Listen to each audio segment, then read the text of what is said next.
We gotta get you fluent stat. So keep reading this book, The Metamorphosis, with moi. I define the words for you, help you with some of the grammar, so you can enjoy the book and really get fluent easier and faster. If this is your first time and you're on Facebook, click the link above the video to start there. If you're on YouTube, click this little guy. And my patrons, you know the review video will be available later today. But check it. Gregor's dad has had enough. He's put him back in the room. Let's see what happens to Gregor now. Gregor's appeals to his father were of no help. His appeals were simply not understood. However much he humbly turned his head, his father merely stamped his foot all the harder. Across the room, despite the chilly weather, Gregor's mother had pulled open a window, leaned far out of it, and pressed her hands to her face. A strong draft of air flew in from the street towards the stairway. The curtains flew up, the newspapers on the table fluttered, and some of them were blown onto the floor. Nothing would stop Gregor's father as he drove him back, making hissing noises at him like a wild man. Gregor had never had any practice in moving backwards and was only able to go very slowly. If Gregor had only been allowed to turn round, he would have been back in his room straight away. But he was afraid that if he took the time to do that, his father would become impatient, and there was the threat of a lethal blow to his back or head from the stick in his father's hand any moment. Eventually, though, Gregor realized that he had no choice as he saw, to his disgust, that he was quite incapable of going backwards in a straight line. So he began, as quickly as possible and with frequent anxious glances at his father, to turn himself round.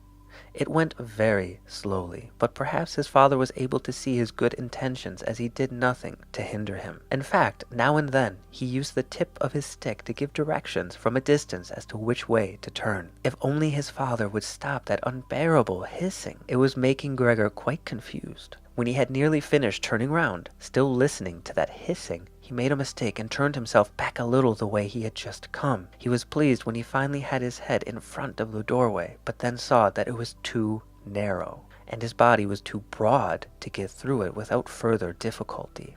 In his present mood, it obviously did not occur to his father to open the other of the double doors so that Gregor would have enough space to get through. He was merely fixed on the idea that Gregor should be back into his room as quickly as possible. Nor would he ever have allowed Gregor the time to get himself upright as preparation for getting through the doorway. What he did, making more noise than ever, was to drive Gregor forwards all the harder, as if there had been nothing in the way. It sounded to Gregor as if there was now more than one father behind him. It was not a pleasant experience, and Gregor pushed himself into the doorway without regard for what might happen. One side of his body lifted itself. He lay at an angle in the doorway. One flank scraped on the white door and was painfully injured, leaving vile brown flecks on it.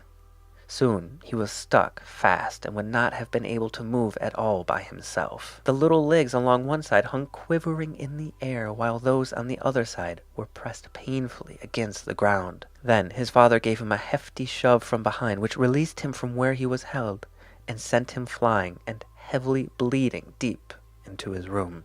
The door was slammed shut with a stick. Then, finally, all was quiet. That's chapter 1. We finished the first chapter. So we're about a quarter done. Let's review what we've seen so far. So Gregor is being pushed back into his room in this chaotic mess. And his mom opens the window and there's this draft. A draft is like a gust of wind, or when you can feel the wind coming in. The air, or cooler air, I suppose. The newspapers fluttered. It means they moved a little bit. To flutter is not exactly to blow away, like they did later. To flutter is like to move a tiny bit because of some movement.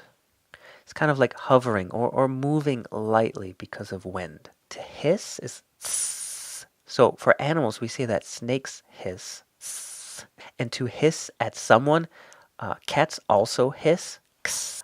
And for a person to hiss at someone means to give a very angry, abrupt, mean reply or response or something like that.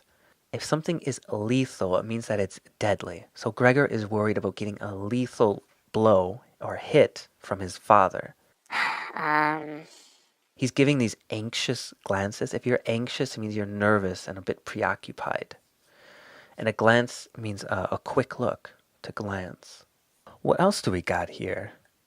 His body is too broad to get back into the room. Broad means wide. So if you're broad, it means you're too wide. Not fat, it just means wide. To be upright or to get upright means to stand up. And then we have flank. So a flank means side. And to flank someone means to attack them from the side. So Gregor's flanks are injured. In fact, they're leaving a vile brown fleck. Fleck is not a very common word. It just means a patch, especially of a color. So he's leaving these flecks, these patches of color, and the color is vile brown. Vile means disgusting, so it's a disgusting brown color. Blah. So Gregor has been pushed back into his room. He's in pain. He's bleeding. What the hell's going to happen next? We will find out. So to keep studying, remember, listen to the podcast to review what we just read and to improve your listening and vocabulary by yourself. As well, get free ebooks, free audiobooks, and your own copy of this book. If you're on Facebook, those links are above the video. If you're on YouTube, those links are below the video. I'd like to thank all my patrons like Jessica and Nora for making these videos possible. If you want to join the For Your English team, become a patron to get more of the videos that you love.